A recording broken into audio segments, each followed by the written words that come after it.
കുഞ്ഞൻ്റെ birthday ആണ്. നമ്മൾ സ്കൂളൊക്കെ ലീവാക്കിയിട്ടാണ് പോകുന്നത്. ഫസ്റ്റ് ബർത്ത്ഡേ ആയതുകൊണ്ടാണ് സ്കൂളിൽ ലീവാക്കിയത്. അങ്ങനെയുണ്ട് ഞങ്ങളുടെ ഡ്രസ്സൊക്കെ. ഞങ്ങൾ മുമ്പ് പറഞ്ഞ നിങ്ങൾ ഓർക്കുന്നില്ലേ, ഞങ്ങൾ എവിടെ പോകുന്നുണ്ടെങ്കിലും ഒരുപോലുള്ളതാണ് ഇടുക. പിന്നെ ഞങ്ങളുടെ ഉമ്മ അടിക്കുന്നുണ്ടെങ്കിലും വാങ്ങുന്നുണ്ടെങ്കിലും ഒരുപോലത്തെയാണ് ചെയ്യാറുള്ളത്. ഞങ്ങൾ ഗിഫ്റ്റ് ഒക്കെ കൊടുക്കുന്നുണ്ട്. ഏതാണ് ഞങ്ങൾ കാണിച്ചു തരാം. ഗൈസ്, ഒന്നാമത്തെ ഗിഫ്റ്റ് ഇതാണ്. രണ്ടാമത്തെ ഓക്കെ, നമുക്ക് പോകുന്ന വിശേഷങ്ങളുമായി കാണാം. ഇതാണ് ഞങ്ങളുടെ അനിയൻ. ഞങ്ങള് വീട്ടിലെത്തി. ഫംഗ്ഷൻ തുടങ്ങുന്നതേ ഉള്ളൂ. അനിയൻ ഡ്രസ്സൊന്നും അറിയിച്ചില്ല. ഞങ്ങളുടെ അനിയന് വേണ്ടിയിട്ട് ഒരുക്കിയത് ഇങ്ങനെയാണ്. എങ്ങനെയുണ്ട്?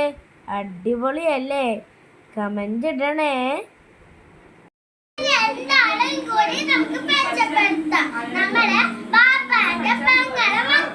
ഇവരുടെ പേര് ഹന ഫാത്തിമ, ഇവന്റെ പേര് മുഹമ്മദ്.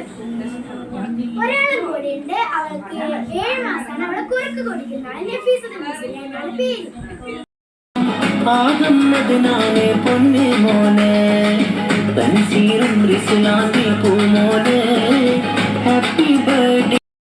ഗായ്സ്, അങ്ങനെ നമ്മൾ വീട്ടിലെത്തി. ഞങ്ങളുടെ അനിയൻ്റെ വീട് ഇരട്ടിയിലാണ്. വല്ലാത്ത ക്ഷീണം. നമ്മൾ കണ്ണൂരിൽ നിന്ന് വരുമ്പോൾ ക്ഷീണമായിട്ട് ലൈം ജ്യൂസൊക്കെ കുടിച്ചാണ്. പക്ഷേ അന്നേരം ആ ഒരു ഇതിൽ നമുക്ക് വീഡിയോ എടുക്കേണ്ട ആ ഒരു ഇതുണ്ടായിട്ടില്ല. പിന്നെ അല്ലെങ്കിലും നമ്മൾ ഉപ്പാൻ്റെ വീട്ടിൽ പോകുമ്പോഴും വരുമ്പോഴും കണ്ണൂരിൽ നിന്ന് എന്തെങ്കിലും കുടിച്ചിട്ടേ പോകത്തുള്ളൂ. യാ റബ്ബേ, 4 മണിക്ക് അവിടെ നിന്ന് പുറപ്പെട്ടിനി. എത്തുന്നതോ ഇവിടെ 8 മണിക്ക്. രാവിലെ മുതൽ രാത്രി വരെയാണ് നമ്മൾ ഓടിയത്. അത് ക്ഷീണം, ഓടിയിട്ടില്ല. അപ്പോൾ ഗായ്സ്, ഇന്നത്തെ വീഡിയോ ഇവിടെ വൈൻഡപ്പ് ചെയ്യാൻ സമയമായിരിക്കുന്നു.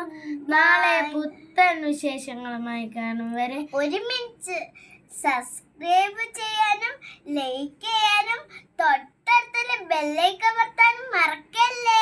ടാറ്റാ, അസ്സലാമു അലൈക്കും.